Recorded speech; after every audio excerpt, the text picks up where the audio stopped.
Jaime is calling in from Australia, Saturday morning down there in Australia. Jaime, what's going on? Hey, Dan. Hey, Oz. Yeah, just enjoying the show as usual on Saturday morning. I just wanted to get back to a previous caller regards the vivid dream. Yeah.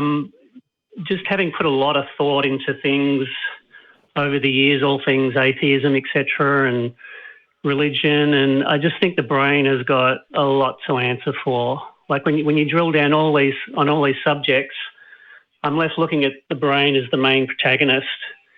If you think about it, it's rendering, every sense we have in real time to our consciousness. Mm-hmm. And when it has an issue, which could be lack of oxygen or drugs or dehydration, it's just going to go off and fill in the gaps. And a lot of people can get through great wads of their life without ever being experienced to this. And if you don't ever experience it, and in a way that sort of allows you to look at it rationally, you can then just pull in how pious all your religious experiences into it, etc. Yep. And start filling in the gaps and going to levels of comfort. But my particular experience was when I was young. I was probably about 18. I was competing in a sport quite heavily, and I had to drive from one event to another 600 miles overnight, and I was on a piece of road at 1 a.m. and this piece of road is 75 miles dead straight in a forest. So you can imagine all these super sort of skinny trees either side of me, and as I'm driving along, the trees turned into buildings. Ooh. Then 30 seconds later... That's not something you want to see while you're driving either. No.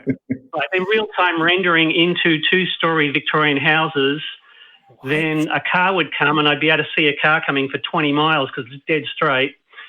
And then I'd see kangaroos coming towards me, which is a big deal over here. You do not want to hit a kangaroo. Yeah. I'd see I've seen Kangaroo Jack. I know what's up. You don't want to do that. Yeah.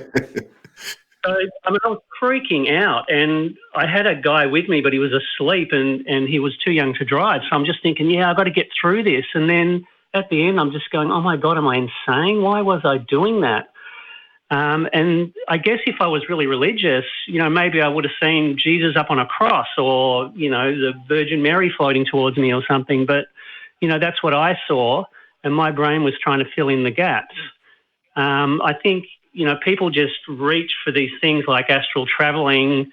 It's like the answer's kind of sitting right in front of you. When the brain goes off, it goes off big time. When my mum was dying, she was having conversations with her brother at the end of the bed, who clearly wasn't there because he'd already passed away.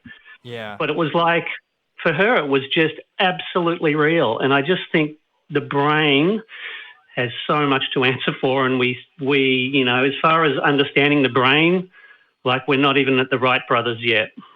Yeah.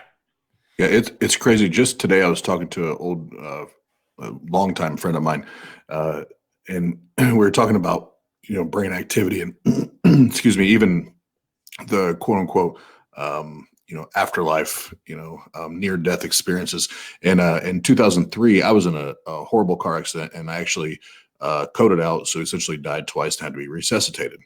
And I'm here to tell you that I saw no lights. I saw no family members. I saw no blinking lights. I saw no dark holes. All I remember is I was gone and I was back. That's all I remember. But you have other people that claim that they have these experiences. I think what a lot of it is tied to whether it's belief systems or maybe a conversation they had just had, that the brain just does so many wacky things, right? That we don't even know how to explain it.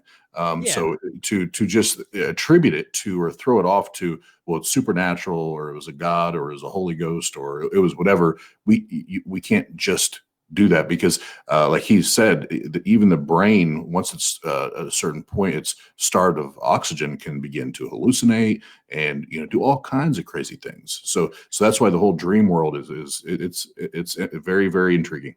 Yeah, I agree. I think even if you talk to the most hardcore religious person, and maybe obviously not everyone, but most people, you'd get the agreement from them that sometimes a dream is just a dream. Right? Like, I think most people today would say that, at least in my experience. So, like, for me, it's just one step further. It's like, well, how do we know all of those dreams weren't just a dream? You know, I've had like thousands of dreams in my lifetime. And what's the probability that some of those are going to be coincidental to things I've experienced in my real life?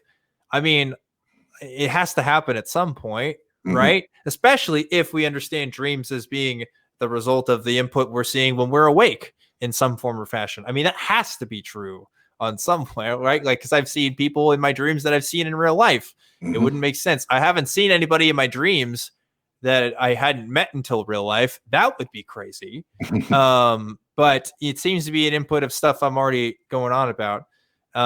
So it's weird to think about how many cults, how many religions, and who knows which ones, right? But have been completely started because some guy was having some crazy dreams, you know? Yeah.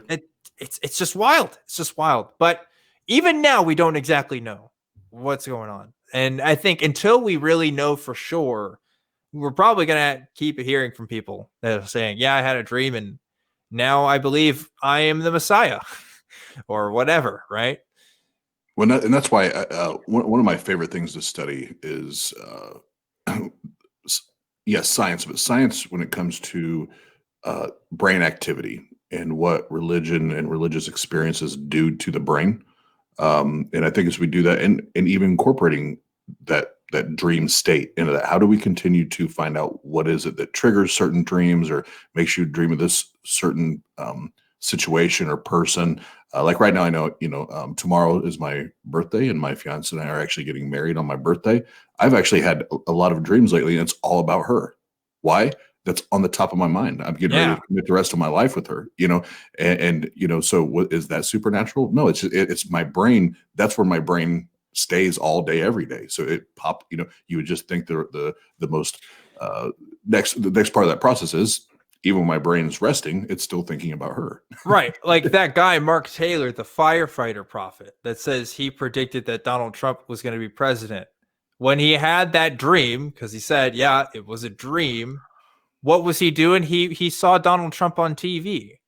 Like, so Donald Trump was in his dream. Like that happens. Also, there was that one episode of The Simpsons that had Donald Trump as president. So maybe that had something to do with it. I don't know. But like, did God speak to him that one time? Probably not. I don't think so. It seems like you would have done more with that. If that, I don't know. If you were really convinced. It didn't sound like maybe he was convinced until after it happened, but I don't know. Yeah, I don't know. Yeah, we want to jump to that part that says, I've got the inside knowledge on you, I'm special for some reason. That's true. So, like it's like when people say they've been reincarnated, they were never a peasant. It's always, I was Cleopatra or something, like it's always something special going on. Yeah. Always. Yeah. You have to think about, right? Like how many people who claim to have been Jesus or Cleopatra or all these people in these past lives, right? They couldn't have been all of them, right? That doesn't make sense unless like they split off somehow into different bodies. But also for every person that says like they were Jesus or something, somebody had to have been like Hitler in a past life, right? Like that also has to have happened. You never hear people talk about that. Like, oh, I was Genghis Khan in my past life. So, yeah, it's definitely like a feeling special kind of thing for sure. In some cases. I just want to say, Oz, good luck tomorrow with the wedding, mate. All the best. I hope it goes off really well. Thank you, sir. I appreciate that. There you go. Jaime, thanks for calling in.